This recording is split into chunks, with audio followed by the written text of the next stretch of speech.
Good afternoon, everybody. Last week, we announced the biggest economic development project in state history. We're really excited about it in the eastern part of our state. It's going to be it's called EGA, which is Emirates Global Aluminum, and it's the first aluminum smeltering company, factory, manufacturer that's been built in the United States in 45 years. And we're really excited because it just shows Oklahoma's pro-business, pro-friendly environment, our reliable, affordable electricity grid, and just really excited about that. It's going to be a $4 billion investment in our state.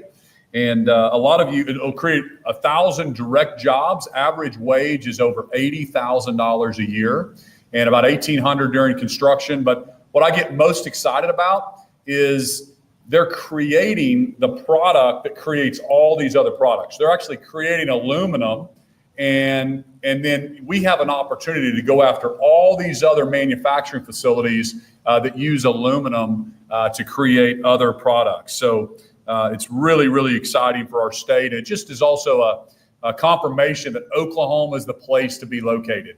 And when I've met with probably 60 different ambassadors. And really, we go to Select USA, which is a conference in Washington, D.C. every year. And so as you're recruiting European companies and you're recruiting companies around the globe that want a presence in the U.S., I remind them that Oklahoma is the right spot to bring the supply chain closer to home. President Trump, so excited about what he's doing to put pressure on manufacturers and say, hey, guys, if you're going to be selling and you want to be in the U.S. market, we want you manufacturing in the United States. And so he's pulling a lot of levers to bring that supply chain closer to home, which is really a national security issue with our country. So I applaud President Trump and everything he's doing to try to bring that supply chain closer to home for our national defense and also for good manufacturing jobs in the U.S. So President Trump's Middle Eastern trip, I think, is being hailed as a huge success. He announced a $1.3 trillion investment into the U.S. over the next decade, and he made stops in Qatar, Saudi Arabia, and also the UAE. And when he was in the UAE, he was talking about Oklahoma, which was really exciting. He was talking about the first $4 billion of this $1.3 trillion is going to be building a smeltering facility in the great state of Oklahoma. So I was really pumped about that. And he also signed an MOU with Raytheon for EGA to supply gallium to Raytheon, which goes into semiconductors and also some of their critical equipment. And right now, that supply chain is predominantly created by China. That's where all the gallium comes from. And so this is also a huge deal. It's a byproduct of creating aluminum.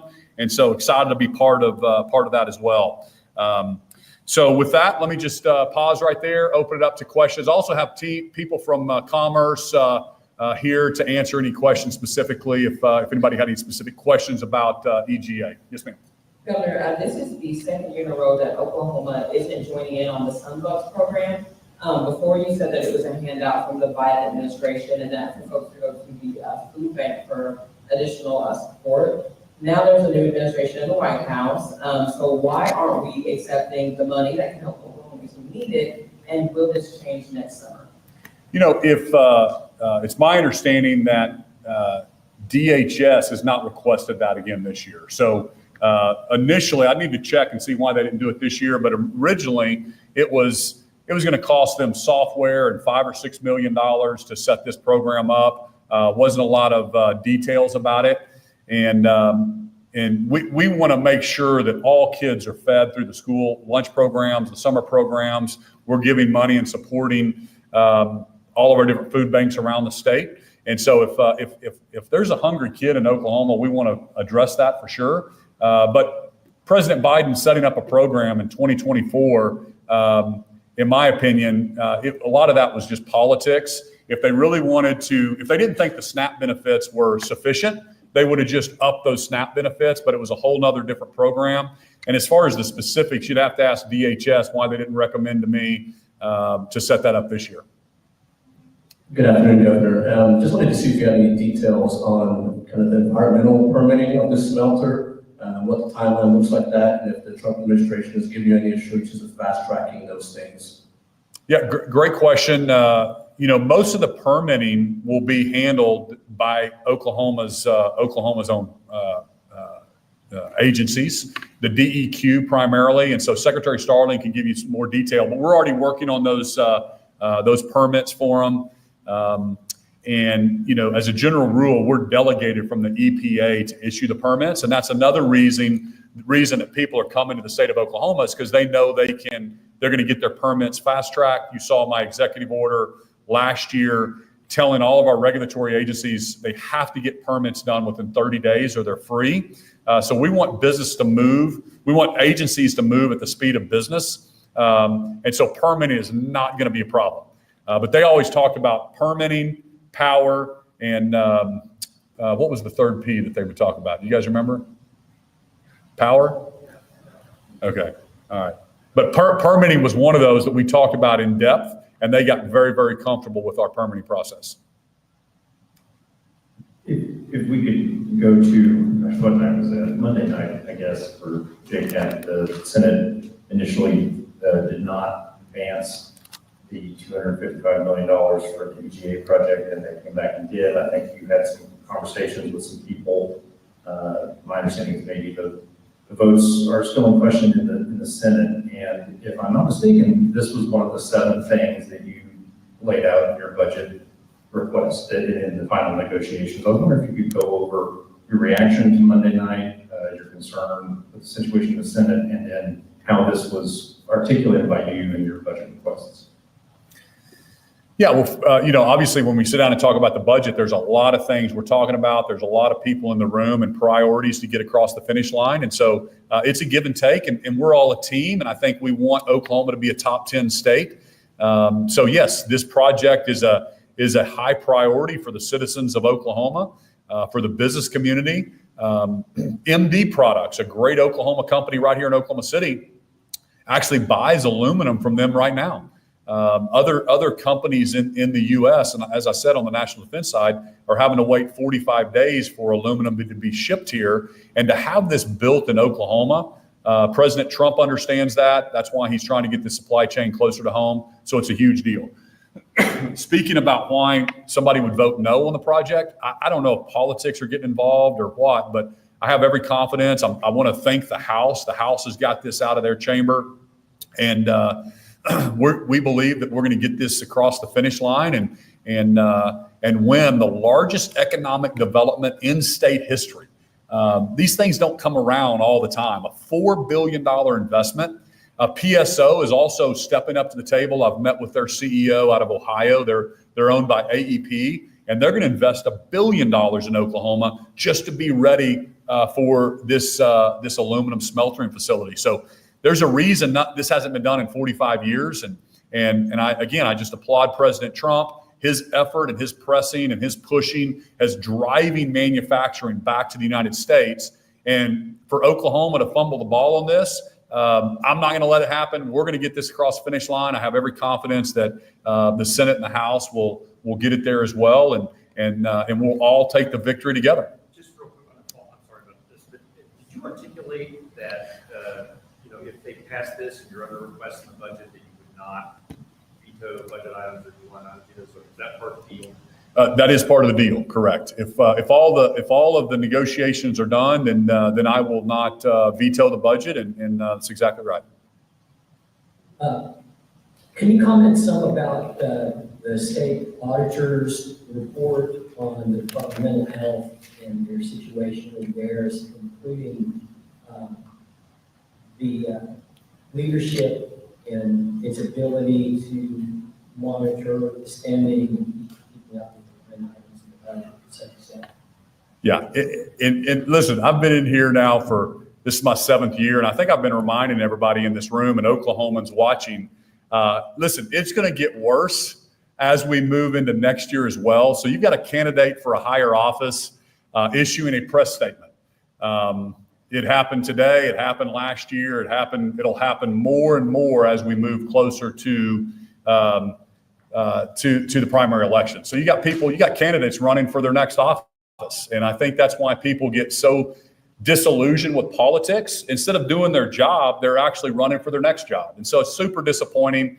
I asked the auditor to, audit the last 5 years of financials. And instead they're talking about, bad culture and different stuff like that in an agency. And I got an accounting degree, and I remember my audit class. I don't remember them teaching me how to determine a bad culture or a good culture when we're auditing numbers. So again, I find that kind of stuff political, and I think Oklahomans see right through it as well. We hired an actual forensic auditor to go in and tell us what's going on with this agency. David Greenwald and then Robert McCampbell are going to continue to do that. We issued our statement. I think there's a $29 million shortfall that we're going to get plugged. And again, there's 2,000 employees in the state agency, and we're going to figure out what's going on with this bureaucracy. And the person that's running it has fired the CFO and the payroll people, and they keep uncovering things. And this thing is, we're going to get to the bottom of it. But to blame this on the director today and say it's bad culture as we're trying to fix stuff, that's just the bureaucracy fighting change as we're holding people accountable. And remember this, Oklahomans know this. When we look at, remember, you guys were reporting, the media was saying we were cutting mental health, right? That's not true. The same dollars went into mental health, more dollars went in this year than last year. What we're cutting and what we're challenging that the bureaucracy is fighting is who are the vendors we're paying. Remember the vendor that made $1.3 million, the CEO, and now he's out bragging, well, I really only make $800,000 now. So he's cut it down to $800,000. So I'm glad I keep pointing that out, but are we holding people accountable with how they spend taxpayer dollars? You bet we are. And that's exactly what Oklahomans want me to do. And I'm going to keep doing it. Governor, it was said that aluminum produced at the EGA plant will go toward aerospace and defense, and as well as other industries. Will Oklahoma Aerospace and Oklahoma companies get first priority? And has conversations started with companies in EGA? I don't know specifically if they're going to get first priorities, but I know the proximity is going to be very, very helpful to our companies here. And we're already having other companies say, hey, we want to be located next to a facility like this. You guys have a comment on that? I think. Yeah. Okay. So we know companies will be located close to that because maybe they want delivery of liquid aluminum versus the billets. Billets, yeah, the billets that are delivered normally. And so I know that the companies that are buying aluminum are really, really excited about a brand new state-of-the-art smelter here located in the U.S. Governor, you've allowed 150 bills to become law without your signature, beating your own record. Why are you doing it? Glad you picked up on that. So no, I mean, here's the deal. I mean, Oklahomans that are listening to me, most people think it's super weird that we have 500 new bills every single year. How can we come up with 500 new laws to put on the good citizens of Oklahoma every single year? It's ridiculous, right? So a lot of this stuff, these aren't my priorities. These aren't something that I think are going to move the needle. And so I just simply let them go into law without my signature. So the things that I think are good priorities, I just decided that I would sign the things that I think are good and are actually going to move the needle for Oklahoma. And then obviously veto the ones that are not good for Oklahoma. They're not good for taxpayers. Remember, I remind people about this, and I think Oklahomans are starting to understand that the money is always on the yes side. I say this a lot, but hang with me for a second. Who has the money to come up here and lobby to get a law changed? It's who's going to benefit from it. They can hire the lobbyists, they can come out into this building, and they can kind of work the halls. The money is never on the no side. The citizens of Oklahoma don't get together and hire lobbyists to come up here to say, cut my taxes, because there's no money on that side. So that's what I represent. I represent the no side. I represent the citizens of Oklahoma that don't have the resources to come up here to get their voice heard. So you've got to really convince me to be a yes. And I'm going to start as a no. And you're going to have to really convince me that this is good for Oklahomans and for the taxpayers. Let me ask you, Senate sending the Senate bill, I think it's 102070 that overhauls initiative petition process. Talk a little bit about Oklahomans having their voice heard. Do you think you're going to sign that? Piece of legislation is very controversial, obviously. Yeah, I mean, listen, once those bills, there's a lot of bills and different processes through the House, the Senate, and maybe some of them will go into conference and still, ways to go before they get to my desk. So I'll review all that. But as a general rule, I mean, citizens need the ability to put stuff on the Constitution. The argument is, does the whole state should have a voice or only certain counties in the state, right? And so I think there's a balance there the legislature's trying to work through.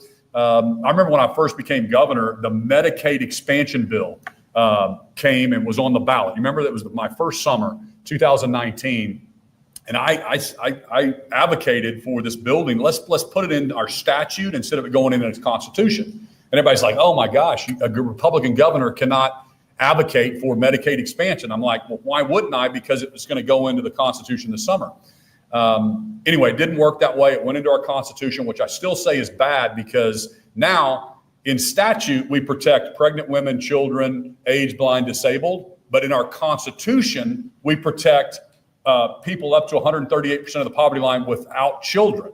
So in my opinion, we should be protecting this group, not this group, if push comes to shove, right? You see what I'm saying? But here's my point I want to make to you. I remember the Tennessee governor and the Texas governor go, Governor, why do you put all this stuff on your ballot? And I'm like, I don't try to. And because my point is, it's so much easier to get something on the ballot in Oklahoma than it is in Texas or Tennessee or some of these other states. So we should look at that to say, can anybody with $1 million get a question on our ballot? Or should we make it more like other states, right? If you're going to change our Constitution, it shouldn't be about who has the most money and who can write a check and who can get the best little words on a sheet of paper, 2 sentences, and then run ads into Oklahomans, to get it into a vote of the people. So when you think about, medical marijuana, for example, Oklahomans have a big heart. So when you told us as Oklahomans that there's going to be a medicine that's going to help someone, it's called marijuana. Are we for that? Of course. Sign me up. We're going to try to help everybody, right? Did we have any idea we were going to have 7,000 growers and this many pharmacies, and it was going to be like anybody with a hangnail could get a medical marijuana card and it was actually going to be recreational? Of course we didn't. So that's the point that I think the legislature is trying to find is there's got to be a voice for the people, but we can't let anybody with $1 million be able to get their crazy initiative on a ballot. Okay, I think twice now in less than a week, we've heard Ryan Walters shout from the Capitol criticizing you for not completely cutting the state income tax. And he's also calling for property taxes to be completely cut too. I guess when he responds to that, a comment on that, and then also you endorsed him back in the day. Why did you endorse him? Do you still stand by that endorsement at all? She's getting her camera out to record this answer. Here's the deal. Again, there's politicians, candidates for their next office or their next job. They're running for something, trying to make waves. I don't think anybody takes the guy seriously. I didn't watch anything. But here's the deal. We're going to get a path to zero, real reform. We're going to get a 1/4 point tax cut this year to eliminate. And that's a way that Tennessee did it. That's a way that you do it logically and without disruption. I'm not saying we're not going to cut core services. We're not going to disrupt education. My question would be, if you eliminate the property taxes, isn't that how it funds our local schools? And so again, let's focus on the job. That's why people get so disgruntled with politicians that are running for their next office, trying to get a press statement and trying to, call a press conference or something, and then instead of doing their job that they're hired to do. So I think it's pretty disappointing, and people sell their souls out for the next 18 months. It's crazy. Do you still stand by the endorsement of today? Listen, I think you know the answer to that. I wanted to ask you, there was a joint committee earlier on state and tribal relations. You posted quite a bit even this week, and invoiced the Creek Nation, but any comments on that joint committee today? I think that the big conversation in there was about the DA's council wanting some money to be able to fight litigation against them from the DOJ. So I want to ask you if you've seen that or what you thought. Yeah, did they pass that? They passed the amount going 100,000? I think it's 175. 175 175, okay. is what they asked. I got it. Okay. All right. Good. Yeah. So really, the big question, you probably saw the post. This is something Oklahomans. I'm glad you're asking me that question, because when you see a creek tag, a license plate, none of that money goes to the state of Oklahoma for roads or bridges or anything. And then we don't know. Our law enforcement doesn't know who that is. Then they can drive on the turnpikes. I think their bill is up to over $5 million that they owe the state of Oklahoma. And let's make turnpikes free for everyone before we decide to say, I'm not going to have this race pay and this race doesn't pay. That, to me, this is America. We should treat everybody exactly the same. It doesn't matter your background or where you come from. So the fact that we have the Creeks up here lobbying, trying, the chief is up here walking the halls with his attorney and all of his people, trying to go to the legislature. They're going to mama because daddy said, no, I'm not going to do a tobacco compact until you get realistic about the tax. I cannot, in good conscience, as the governor of Oklahoma, allow you to drive illegally on the roads and sell tags in Guymon and Guthrie and Edmond. That's what you guys need to be writing about, is why are we allowing people to print fake tags and sell them all over the state, right? That should frustrate everybody when it comes to roads and bridge funding, turnpike funding, everything comes out of that. So it goes to education. So that's just, again, I've got to be fair to everyone across the state. I don't pick winners and losers. You guys have been with me now for 7 years. You know my thought process on that. And the fact that we're silent on this because they're big advertisers and they're pushing money into running commercials. Ask yourself why you can't run these articles in your newspapers and on your television stations because your editors aren't letting you. Ask them that. Why don't you guys tell me why you're not running that article? That's the real question that Oklahomans want to know about. Working on it right now. Hey, I know you are. You didn't really answer, I'm sorry to bother you. What? You didn't really answer the DA's council. The DA's council question, 100%. I'm absolutely for that. So what happened was the DA's. So it was Ballard and Claremore and Iskey and Okmulgee. So two DAs that are locally elected by their constituents are trying to protect their citizens. If I remember correctly, there was a child pornography case. And so there was an Indian from another state. So let's say he's from California. So he's a Californian. He comes to Claremore and is producing child porn. They try to get the U.S. attorneys to prosecute him, and they won't do it. And so Ballard, the district attorney who is elected to defend and protect the citizens of his county, files a criminal charge against this person. Okay, this Californian. Well, the tribes sue Ballard. The Biden Department of Justice sued Ballard, our district attorney, and said, no, you can't prosecute this Indian because it's on reservation. And we're like, what do you mean? This is a California guy that's producing child porn in Oklahoma. Every Oklahoman that watches this, they're like, that makes total sense, Governor. Our district attorney that we elect in Claremore should be able to protect our citizens. And if there's somebody breaking the law, I don't care what color they are or what race they are, we're going to prosecute that crime and we're going to hold them accountable. But there's these crazy rules after McGirt that now the Biden Department of Justice is coming in saying that Ballard didn't have the authority. So he's sued. And so, yes, our attorney general would not defend Ballard.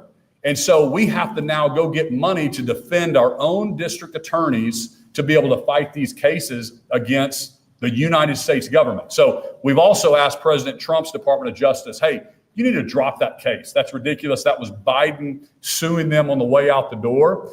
And so we think that the President Trump's Department of Justice is going to drop that. But the problem is the tribes know that too. So they've already intervened in that case and they brought their own charges So now I have the Creeks probably, and I don't know if the Cherokees have all sued our county district attorneys trying to prosecute a child pornography person.